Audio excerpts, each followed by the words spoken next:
दोस्तों नमस्कार। दोस्तों मैं सतबीर दलाल अपने YouTube के भारत लिंक चैनल पर आपका स्वागत करता हूं। दोस्तों आज हम जिस शख्सियत से रूबरू हो रहे हैं वो गुड़गांव की एक जानी मानी शख्सियत है, एक बहुत बड़े उद्योगपति हैं और उद्योगपति के साथ साथ वो समाज से जुड़े हुए व्यक्ति हैं, समाज सेवी इंसान है। और इससे भी बड़ी बात यह है कि वो अपनी मिट्टी से जुड़े हुए व्यक्ति हैं और वो यूपी में उनका जन्म हुआ था और उन्होंने यूपी से भी के लिए भी इतने कार्य किए कि यूपी सरकार ने, योगी सरकार ने विशेष रूप से उनको सम्मानित किया। तो सबसे पहले तो हम इनका परिचय करवाते हैं। ये हैं श्री संजय दीक्षित जी। संजय दीक्षित जी ने जो आज हमें टाइम दिया, इनके लिए हम इनका बहुत बहुत धन्यवाद करते हैं। तो सबसे पहले अपने चैनल पर इनका स्वागत करते हैं। दीक्षित साहब, आपका हमारे चैनल भारत लिंक पर बहुत बहुत स्वागत है सर। बहुत बहुत नमस्कार। भारत लिंक चैनल को के सभी दर्शकों को नमस्कार और भारत लिंक की जो टीम हमारी ऑफिस में आ जाई है, मैं आपका आभार व्यक्त करता हूं। जी बहुत बहुत धन्यवाद सर। अच्छा सर, हमारे दर्शक थोड़ा सा आपके बारे में जानना चाहेंगे दीक्षित साहब, क्या आप थोड़ा सा पहले अपने बारे में बताएं, क्योंकि गुड़गांव के लोग तो आपको जानते हैं, लेकिन हमारे जो दर्शक है वो गुड़गांव से ही बाहर के हैं, हरियाणा से बाहर के, यहाँ तक इंडिया से भी बाहर के हैं। तो वो थोड़ा आपके बारे में जानना चाहेंगे कि आपका कहाँ जन्म हुआ और यहाँ गुड़गांव में कैसे है, थोड़ा अपने बारे में बताएं सर। मेरा जन्म एटा उत्तर प्रदेश में हुआ था और उसके बाद मैंने पढ़ाई आगरा और झांसी से की। झांसी से मैंने पॉलिटेक्निक किया। पॉलिटेक्निक के बाद मैंने दिल्ली में नौकरी की और बहुत छोटे कम पैसों में, कम पगार पर नौकरी की थी, लगभग 1800 रुपए के 1995 में। और लगभग 29 साल हो गए काम करते हुए। और 1995 से 2001 तक मैं दिल्ली में रहा। 2001 में मुझे फिर नौकरी करने का मौका गुड़गांव में मिला और उसमें 10 साल मैंने काम करने के बाद ये अपना उद्योग 2010 में मैंने यहाँ पे शुरुआत की। 2010 में। तो सर यहाँ तो बड़े बड़े उद्योग हैं, ये कंपटीशन है इतना ज़्यादा, यहाँ आपने मतलब आपके पास कोई पैतृक पैसा बहुत ज़्यादा था या आपने जीरो से शुरुआत की, लेकिन आज इस मुकाम पर हैं आप जो? नहीं, पैतृक पैसा तो नहीं। फादर मेरे प्रिंसिपल थे और मास्टर के पास कितना पैसा होता है ये तो आपको पता ही होगा। तो पैतृक पैसा नहीं था, लेकिन कुछ पूंजी थी जो पिछली कंपनी से निकलने के बाद हमको जो थोड़ा सा पैसा था वो मिला। लेकिन बैंक ने बहुत सहयोग किया और जो साथ के लोग थे उन्होंने बहुत सहयोग किया और हम लगभग 30 लोग एक साथ एक कंपनी से निकले और उसके बाद ये अपनी कंपनी शुरू की और इसलिए धीमे धीमे हम उस काम को आगे बढ़ाते चले गए। तो जीरो से शुरू किया, आज कितना टर्नओवर है सर आपका? पिछली साल हमारे इसका 30 करोड़ के आसपास। 30 करोड़। लेकिन मैंने सुना था सर कि आपने थोड़े समय में जो टर्नओवर किया था उसके लिए सरकार ने भी आपको सम्मानित किया था और आपकी जो कंपनी है वो इंडिया की टॉप 5 में आ चुकी थी थोड़ा। ये 2019 की बात है, जो MSME में एक सर्वे हुआ था। उसमें सरकार ने जो इंडिया की टॉप 500 कंपनीज थी उसमें हमारी कंपनी जो एडवांस इंडस्ट्रीज है उसका नाम था और उसके लिए मोदी जी के साथ हमारा विज्ञान भवन में लंच था। वहाँ पे हमको बुलाया गया था 500 कंपनियों के बीच में। ये इसलिए था कि हमने 2 साल के अंदर 7 करोड़ का टर्नओवर किया था। छोटी सी कंपनी जो बिल्कुल शुरुआत कर रही थी और हमने 2 साल के अंदर 7 करोड़ का टर्नओवर किया। तो बैंक के डेटा के हिसाब से हमको वहाँ पे बुलाया गया था और वो हमारे लिए एक बड़ा वो था, सम्मान था कि हम उसको लेके आगे बढ़ेगा। क्या मैन्युफैक्चरिंग है सर आपकी? हम लोग पेंट शॉप बनाते हैं, इंडस्ट्रियल ओवन बनाते हैं। लोगों को जैसे पता है कि एक माइक्रोवेव ही घर में होता है, लेकिन ओवन तो हर जगह काम आने वाली चीज है और उसका साइज जो 1 फुट से लेकर 100 फुट तक होता है। तो पेंट शॉप बनाते हैं हम लोग। ज्यादातर काम करते हैं ऑटोमोबाइल इंडस्ट्री के लिए। जो गाड़ी में आप लोग बैठते हैं उस गाड़ी के जितने भी पार्ट्स हैं, वो जो भी पेंट होते हैं उनके लिए अवंस पेंट बूथ और पेंट शॉप बनाते हैं। इसके अलावा होम अप्लायंस के लिए पेंट शॉप, पेंट बूथ बनाते हैं। लाइटिंग डिवीजन में, बटन में, जब जितने आप कपड़े पहनते हैं उनके लिए अवंस लगते हैं, फर्नीचर में अवंस लगते हैं। तो एक बहुत बड़ा एक वो है जिसमें और ओवंस की इस्तेमाल होता है और हम ऑल ओवर इंडिया इसकी सप्लाई करते हैं। ऑल ओवर इंडिया बिल्कुल, जहाँ पे भी ऑटोमोबाइल सेक्टर है वहाँ तो विशेष रूप से। इसके अलावा भी हमारे को जहाँ भी काम मिलता है उस काम करते हैं। तो आपका इंटरनेशनल लेवल पे भी जाने का विचार है सर या फिर इंडिया में? इंटरनेशनल जाने का विचार शुरू हो गया है इस समय। हम वियतनाम, साउथ अफ्रीका और बांग्लादेश के लिए अभी शुरू कर रहे हैं। मतलब शुरुआत नहीं हुई, लेकिन इस फाइनेंशियल ईयर में इसकी शुरुआत करेंगे। 1-2 एग्जीबिशन भी लगा रहे हैं, उसके बाद जो भी काम मिलेगा उसको काम करते हैं। हमने इसके अलावा एडवांस इंडस्ट्री की 2 फैक्ट्रीज, एक अहमदाबाद में भी है और एक औरंगाबाद में भी है। जो अहमदाबाद वाली 3 साल से शुरू है और औरंगाबाद की जून में शुरू होगी। तो इस काम को आगे बढ़ा रहे हैं और तकरीबन जो 30 करोड़ का जो अभी टर्नओवर है और ये हमारा मानना है कि और हम 1-2 साल के अंदर 100 करोड़ से ऊपर ले जाएंगे। बहुत बढ़िया सर, परमात्मा करे आपके सपने पूरे हों। लेकिन सर कुछ ऐसा नहीं लगता कि MSME सेक्टर के लिए सरकार इतना ज़्यादा सहयोग नहीं कर रही, इतनी ज़्यादा मदद नहीं कर रही। मैं काफ़ी बड़े बड़े उद्योगपतियों से मिला हूँ, MSME के जो उसके तहत इंडस्ट्री है उनके ओनर से भी मिला हूँ, तो सरकार से कुछ शिकायत ही करते रहते हैं। तो क्या ऐसा क्या है कि लोग क्यों सरकार से शिकायत करते हैं? सरकार से शिकायत का मतलब ये है कि सरकार योजनाएं तो बनाती है, लेकिन वो पटल पे आने में बहुत समय लगता है। कुछ न कुछ कहीं कमियां रह जाती हैं। वो पेपर पे तो दिखता है कि भाई ये सब कुछ अच्छा है, लेकिन जो वास्तविक जरूरत है वो शायद वो नहीं कर पा रहे हैं। जैसे MSME में कुछ चीजें ऐसी हैं कि आपने MSME सेक्टर को बना दिया कि ये लघु उद्योग का काम करेंगे। लघु उद्योग काम करने के सबसे पहले आपको फैक्ट्री चाहिए। फैक्ट्री चाहिए, जहां आप काम कर रहे हो वहाँ कीमत इतनी ज्यादा है कि आप जितना पूंजी आपकी उस जमीन रख सकते हैं। किराए पे लेके काम करोगे, हर साल किराया बढ़ता है, उससे बढ़ने के बाद आप काम ही नहीं कर सकते उस काम करने के लिए। सरकार से हमेशा यही है कि MSME सेक्टर के लिए भी एक जैसे IMT है, IMT में भी एक IMT MSME के लिए बनाई जाए, जहाँ की कीमतों को बढ़ने से रोका जाए। आज की डेट में मानेसर के अंदर 1 लाख रुपए गज जमीन है, 1000 गज की आप फैक्ट्री बनाते हो, आप एक अपनी कंपनी के लिए 10 करोड़ की फैक्ट्री है। 10 करोड़ रुपए को चुकाने में आप 20 साल लगा दोगे आप, तो आप क्या व्यापार करोगे और क्या आप काम करोगे?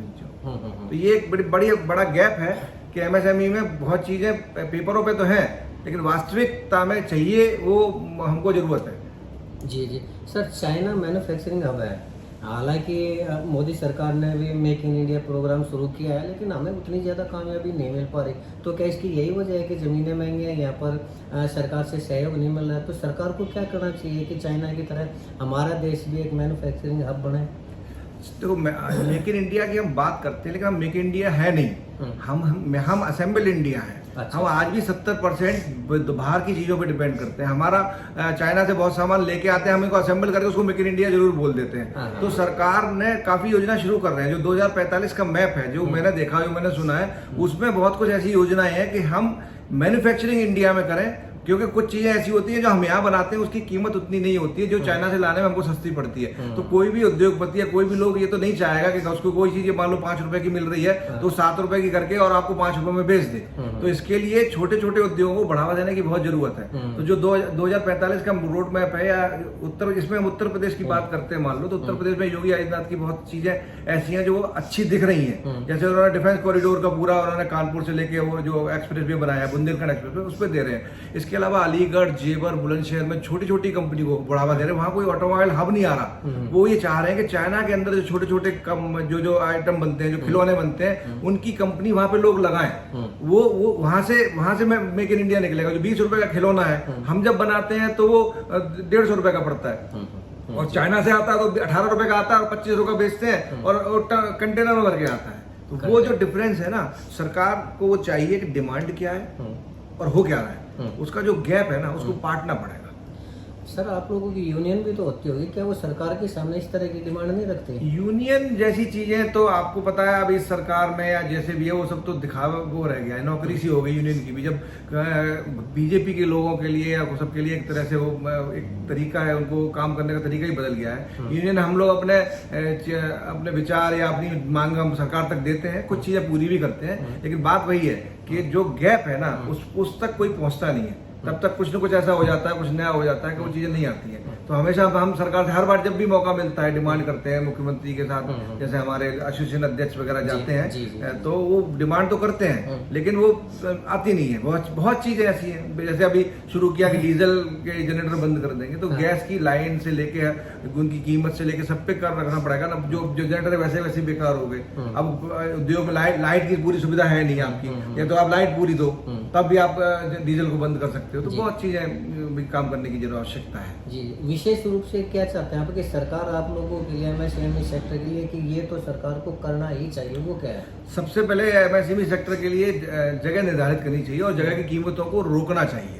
पहला काम तो यही सरकार को करना है। दूसरा, जो बैंक से जो लोन मिलता है ना, लोन का क्राइटेरिया है कि जो बड़ा आदमी है, इसका ज्यादा पैसा है, उसको ज्यादा लोन मिलता है और कम ब्याज पे लोन मिलता है।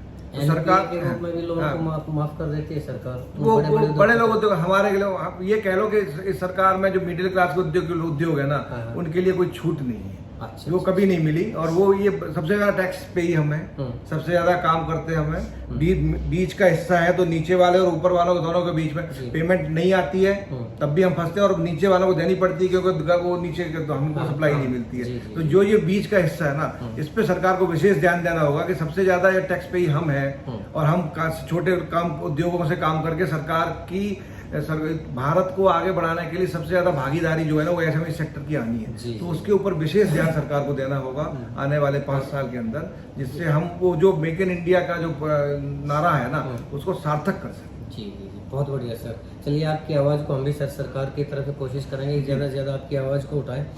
अच्छा सर, यूपी सरकार ने आपको कोई विशेष पद बार दिया है, आपको ब्रांड एम्बेसडर बनाया है, तो आप थोड़ा सा बताएंगे कि आपने क्या किया है और यूपी सरकार ने कैसे आपको इतनी बड़ी जिम्मेदारी दी?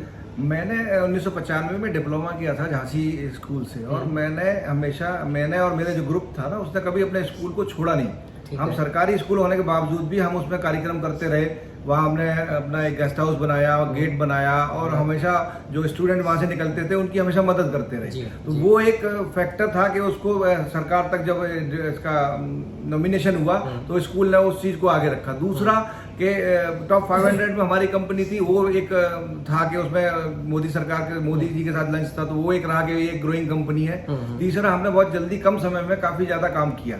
तो ये लेकर 56 लोग नॉमिनेट थे उस साल, और उसमें मेरे को लास्ट में ये पदवा दिया गया। इसमें ब्रांड एम्बेसडर है टेक्निकल एजुकेशन का। टेक्निकल एजुकेशन का ब्रांड एम्बेसडर बनाने का मकसद ये है कि सरकार जितने भी पॉलिटेक्निक कॉलेज है, जो जैसे एमएसएमई कह लो उद्योग में, वैसे पॉलिटेक्निक में जो लोग काम करते हैं इंजीनियर, वो एमएसएमई के बीच के लोग होते हैं, जो सबसे ज्यादा जिनके ऊपर जिम्मेदारी चलाने की होती है। तो सरकार ने जो पदभार दिया है उसमें टेक्निकल एजुकेशन का ब्रांड एम्बेसडर बनाया, और उसमें जो काम दिया है, या उन्होंने कहा कि आप स्कूलों में जाके जो पाठ्यक्रम है, जो आज के वो पाठ्यक्रम है जो पढ़ाया जा रहा है वो क्या है और इंडस्ट्री को क्या चाहिए, इसके ऊपर रिसर्च करना काम है। उसमें लड़कों को जागरूक करना है कि आपको जो फील्ड चुनना है ना उस पर विशेष ध्यान देना है, और जो फाइनल ईयर के अंदर एक सब्जेक्ट ऐसा हो जो स्पेशलाइजेशन हो, जिस पे लोग काम करके आगे बढ़े। मैकेनिकल इंजीनियरिंग में कई डिवीजन है, प्रोडक्शन है, ऑटोमोबाइल है, रेफ्रिजरेशन है, जो पहले चल रही है। इसके अलावा भी कई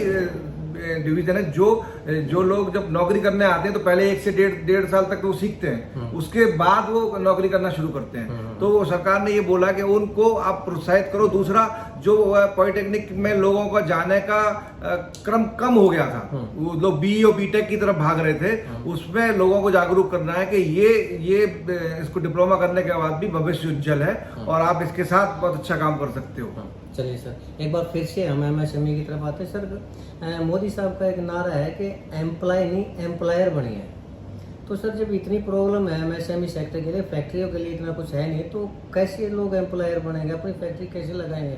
आपने सही कहा कि 10-10 करोड़ रुपए का तो एक प्लॉट मिलता है, तो एम्प्लॉयर कैसे बनेंगे? कैसे मोदी जी ये कह रहे हैं कि एम्प्लॉय मत बनिए, एम्प्लॉयर बनिए? नहीं, ये इसीलिए जो उत्तर प्रदेश सरकार की योजना है ना, उसमें उन्होंने पूरा एक जिला एक प्रोडक्ट कर दिया। वो हर जगह लागू करना पड़ेगा आपको, और उसके लिए उनको शुरू से जो जगह दे रहे हैं, जो प्राइस है, जो जगह का है, कीमत है, या वहाँ का इंफ्रास्ट्रक्चर डेवलपमेंट है, वो सरकार को करना पड़ेगा। अब हम बात करते हैं जहाँ आप बैठे हो, जैसे आपने बोला, वो हरियाणा के अंदर कोई ऐसी जमीन नहीं बची है जिसका प्राइस कम कर सके। तो ये अब हरियाणा से निकल के बाकी जगह तो ये लागू हो सकता है, किसी चीज की कीमत गिराई नहीं जा सकती है। तो आगे सरकार को ये ध्यान रखना है कि जहाँ भी इंडस्ट्रियल एरिया को डेवलप करना है, वहाँ के प्राइस से लेके इंफ्रास्ट्रक्चर तक का उस हिसाब से करें कि जिसमें लघु और मध्यम जो अपने उद्योग है वो कार्य कर सके, और बड़े उद्योगों को वहां से अलग रखना पड़ेगा। जैसे ही कोई बड़ा, जैसे कहते हैं वो व्हेल चला गया तो छोटी मछलियां खत्म हो गई, तो वो जो बड़ी इंडस्ट्री है उसको एक अलग सेगमेंट में रखा जाए, उसके लिए अलग जगह अलॉट की जाए। आज आप देखते हो किसी बड़ी कंपनी है, कोई सरकार को सबसे ज्यादा वो जीएसटी देती है, तो वो सबसे पहले उनको 900 एकड़ या 200 एकड़ जमीन अलॉट कर देते हैं और कम प्राइस पे अलॉट करते हैं। वो कंपनी तो कमाने के लिए आ रही है ना, वो आप नहीं लगाओ, दूसरी सरकार लगाएगी, तो आपको वहां पैसे कम नहीं करने चाहिए। उस पैसे को जो उस कंपनी के लिए काम करेंगे उनको देना चाहिए। अब उस कंपनी के आने से उसके आसपास के रेट बढ़ गए, वहां छोटी कंपनियों को काम करना है, तो वो पैसे वहाँ वो कंपनी काम कहाँ से करेगी? वो शुरू में ही वो कर्जे में दब गई आपकी बड़ी कंपनी। जी, बहुत बढ़िया। सर, आज आप युवाओं के लिए कुछ कहना चाहेंगे? युवाओं के लिए यही कहना चाहते हैं कि सबसे बेहतर है कि आप अपनी पढ़ाई पर ध्यान दें। हाँ। और जरूरी नहीं है कि आप बिल्कुल किताबों के कीड़े बने। प्रैक्टिकल सबसे जरूरी है कि आप जो सीख रहे हैं ना उसको उसके लिए जो अपनी वर्कशॉप है जो कंपनी स्कूल के अंदर उनको इम्प्लीमेंट करना बहुत जरूरी। सरकार आती है, मैनेजमेंट का काम है। और रही बात के अपना काम करने के लिए अपना काम करना बहुत जरूरी है। और एक के काम करने से 5 को काम मिलता है। तो लेकिन वो भी है कि सब काम करने लग जाएंगे तो इंडस्ट्री में कौन काम करेंगे। अगर आप में वो काबिलियत है और आप उस फील्ड के बारे में आप जानते हैं तो आप जरूर बनिए। लेकिन उससे पहले मेरा मानना है कि आप 2 या 3 साल आपको इंडस्ट्री में काम करना चाहिए, सीखना चाहिए कहाँ से काम कैसे होता है। आप तभी काम करा पाओगे जब आपने खुद काम किया हो। आप इतने पॉपुलर आदमी हैं, क्या पॉलिटिक्स में भी आपका जाने का विचार है या कोई इलेक्शन लड़ने का विचार है? नहीं, इलेक्शन लड़ने का कोई विचार नहीं है। लेकिन राजनीति भी एक जिंदगी का हिस्सा होती है, आपकी बढ़ोतरी में एक हिस्सा बनता है। तो उतना मैं राजनीति में भी काम करता हूँ और समाज के लिए भी काम करता हूँ। लेकिन चुनाव लड़ने की कोई ऐसी कोई इच्छा नहीं है। लेकिन हाँ, मेरे को मेरे को मिलेगा, जिम्मेदारी मिलेगी जैसे पर्दे के पीछे से या बैक करके ना, तो मैं जरूर काम करूँगा। आपने सर यूपी के लिए तो किया, आपने पैतृक शहर के लिए किया, आपने समाज के लिए यहाँ गुड़गांव के लिए क्या किया है सर? समाज के लिए मैं ब्राह्मण समाज से जैसे हूँ तो ब्राह्मण समाज के लिए मैं हमेशा तत्पर रहता हूँ, चाहे वो तन से मन से धन से हम लोग काम करते रहते हैं। इसके अलावा जितनी भी गौशालाएं हैं यहाँ पे हम उनके अंदर भी जाते हैं और उनके अंदर भी जितना भी हमारा करने का मकसद मतलब तो यही है कि हम कितना दान कर सकते हैं, पैसा दे सकते हैं या अपना थोड़ा समय दे सकते हैं। बिजनेसमैन के पास समय का हमेशा अभाव रहता है। तो जो वो थोड़ा करते हैं उसको पैसे से जितनी मदद हो सकती है वो करते हैं हमेशा। और जो भी कभी किसी को दिक्कत होती है, हमारे एम्प्लॉई जितने भी काम करते हैं किसी को भी उनको या बाहर से कोई कभी बोलता है तो यहाँ कभी किसी बात को मना नहीं है, कभी कोई मना नहीं। ऐसा नहीं है कि सिर्फ ब्राह्मणों की मदद? नहीं, ये एक मैंने बताया कि वो समाज बोला ना आपने, तो वो एक सेगमेंट में काम करता हूँ। इसके अलावा भी कई संस्थाओं से जुड़ा हुआ हूँ और मैं उन सब में काम करता हूँ। बहुत बहुत बढ़िया सर, आपने हमें टाइम दिया, इसके लिए हम आपका बहुत बहुत धन्यवाद करते हैं। तो दोस्तों ये थे संजय दीक्षित जी। आपने संजय जी के विचारों को सुना, आपने ये देखा कि सरकार के प्रति क्या चाहते हैं, ये भी आपने देखा है, और इनकी सामाजिक विचार क्या है, समाज के प्रति क्या जिम्मेदारियाँ निभा रहे हैं, ये भी आपने देखा। तो इन्होंने जितना भी काम पूरी तरह इनसे सहमत हैं। और बस समय अभाव के कारण हम ज़्यादा लंबी वीडियो नहीं बना पाएंगे, इसलिए संजय जी का बहुत बहुत धन्यवाद जो हमें टाइम दिया इन्होंने। और आपका भी बहुत बहुत धन्यवाद कि आपने हमारे इस वीडियो को देखा, संजय जी के विचारों को सुना। इसके साथ ही एक बार संजय जी का फिर से धन्यवाद और आपका भी बहुत बहुत धन्यवाद। नमस्कार, जय हिंद, जय भारत। नमस्कार।